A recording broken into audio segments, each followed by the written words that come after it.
you what you can do. And I do it free in the stall, because when you're doing T-touch on your horses, you don't want them tied. I want them so they can turn to me and look at me and show me, you know, how they're feeling about what I'm doing. So it shows when you can be calm in a place of heart coherence, and you can Google that and see what it means, then the horse wants to be with you. Hi, ich bin David von der Calm Horse Academy. Im folgenden Video erwartet dich wie immer super interessantes Pferdewissen. Wenn du keine Videos mehr verpassen willst, dann würde ich mich wirklich riesig freuen, wenn du den Kanal einmal abonnierst und auch direkt auf diese kleine Glocke dann klickst. Das kostet dich wirklich nichts, aber durch dein Abo hilfst du uns und motivierst uns natürlich, noch mehr tolles Pferdewissen zu verbreiten. Und jetzt viel Spaß beim nächsten Video. And thanks a lot, Linda, to join us at the Calm Horse Summit. And just introduce yourself. How did you, I think many people know you, but how did you get to this technique? So how did you find it and when was it? Well, and you know, a lot of people who know, I've been working in Europe, in Germany, Italy, Switzerland, since 1975. I first came to Equitana, and people got to know me because I gave the first presentation, believe it or not, of ride. We had, I trained 4 horses, and we did a little quadrille jumping with no bridle, nothing on the horse's head, just the ring. And now, you know, it's everywhere. It's fantastic. I am so happy because what it does, it creates a calm horse and it creates trust with your horse. And that's what I'm interested. But since I've come to Germany, I was for most of the years, I was known for working with pleasure horses, thanks to Ursula Bruns and her Freizeit Saddle. What did you mean with pleasure horses? Freizeitpferde. Freizeitpferde. Okay, it's like for fun sports, like exactly. Reiterwelt, Yeah, but I've also had the great pleasure of working with Dr. Klimke and Ingrid Klimke and Klaus Balkenhol and many of the dressage riders, because I made a video first with Klaus Balkenhol, but 25 years ago. It's been amazing. And so, but my background with horses, I grew up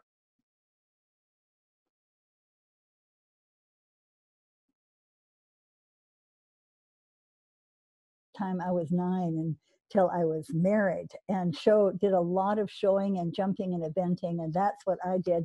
And then I had a riding school for riding instructors. It was a 9-month school. You came and spent 9 as a residential school, and we had students from 9 countries and 36 states all over the United States over those years that we had the school.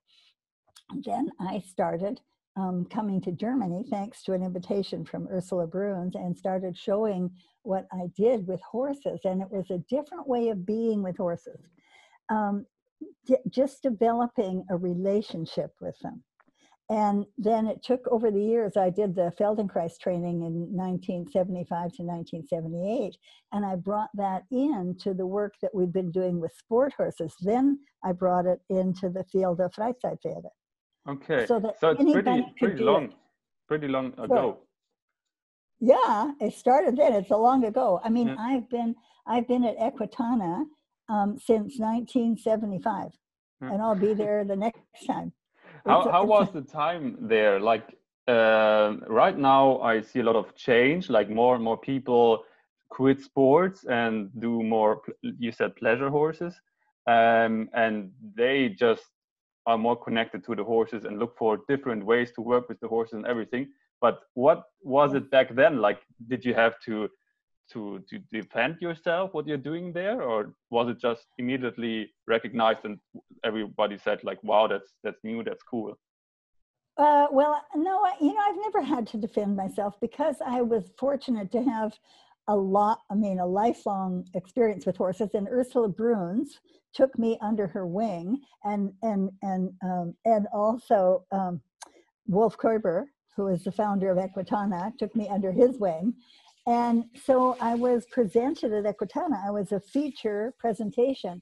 And the second year, so the first year I gave a presentation with riding with just the rings, no bridles. The second Equitana in 1977 that I was at, I brought a trail horse, and I showed the first trail horse classes in Germany. And Jean-Claude Diesley and I did a presentation in the big ring, he with his Western and I with the Western trail horses. And then I did the same thing in 79. And so I was always like bringing new ideas in. And then Ursula Bruns in I think it was 77, 78, we did a study at the Reitern Test Center in Reitern, and with 20 horses over 5 weeks, horses that the trainers or the owners or the veterinarians had just given up on, and made this huge difference. And I have a wonderful book called Die neue Weg im Umgang mit Pferde, and it's still in print. Say that again. What is it called? It's how do you say it? Die neue Weg im Umgang mit Pferde. Der neue Weg im Umgang mit Pferden. Yeah, yeah. Okay. And with Linda Tellington Jones and Ursula Bruns. Okay, and that's where you did this study with the 20 horses. Correct. Yeah. Okay. And how went it? How was it? Well, that's what we did. We took these horses, and I just did the body work on them and the exercises on the ground. And that's when, at that time, that's when I developed the labyrinth work and all the stuff that we do now, going under plastic, over plastic, between. That's where it all started. And this, now it's everywhere. It's fantastic. Yeah. Everybody does it. Yeah. But like back then, there were few people like doing it, right? Like looking for alternative stuff. There weren't many, and there were no alternatives in those days. I mean, it's interesting. Now it's, thank heaven, it's everywhere. Sorry, I just have to. Oops. Yeah, it's a little early here. We're in Hawaii. We're 12 hours earlier than you. Yeah. Like me, it's 8 p.m. and you are 8 a.m., right? A.m., right. So how did you come to this technique? Like you just worked with horses and you felt that it's working for you, and then you did your more testing and everything, and then you published it? Or? Well, no, you see, I had, because I'd had the school, and in the United States for years, my first husband and I went with Tellington. We had a monthly column in horse magazines, in Equus magazine and Western Horseman, and many Practical Horseman, many magazines. And then Freizeit im Sattel in Germany picked it up, and also Reiter Review wrote a lot about my work over the years. And so I was looking for a way in that 5-week test in Germany. I was looking for a way that the average person could change their horse's behavior without force, without trauma, without running them around and making them tired. Because everyone thought, well, if a horse doesn't behave, you just lunge them until they listen, right? Yeah. Or you run them in Western America, you ran them around the round pen until they listened. Yeah. But I was very fortunate. I mean, after years of competing and showing, and by the way, I set an endurance record for 100-mile and 1-day endurance riding in 1961. I set a record that stood for 7 years, with my mare. Yeah, with my mare Bint Galita, the Jim Shoulders 100-mile ride. So anyway, I was looking for something that anybody could safely do to change your horses. And so I started, I started doing courses in Germany. And in order to come, like, people had come to me for 9 months. I was totally spoiled as a riding teacher. They came and we had the same students over 9 months rather. But then when I came to Germany, I wanted something new. I was looking for a change in my life where I had to learn, because I'd always been the teacher.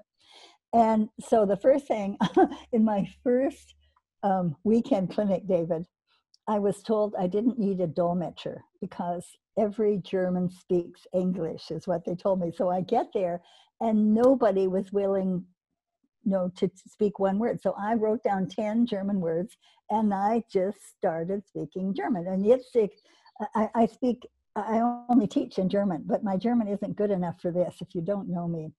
Es ist nicht so ideal. Dieses Video ist in 2 Teile aufgeteilt. Den zweiten Teil findest du entweder kostenlos während dem Kongress oder du kannst dir alle Videos sichern, wirklich zum Downloaden, zum immer wieder anschauen. Hier unten in der Videobeschreibung, da findest du alle Details dazu. Ansonsten eine kurze Erinnerung, auch von der Fee. Fee, was sagst du?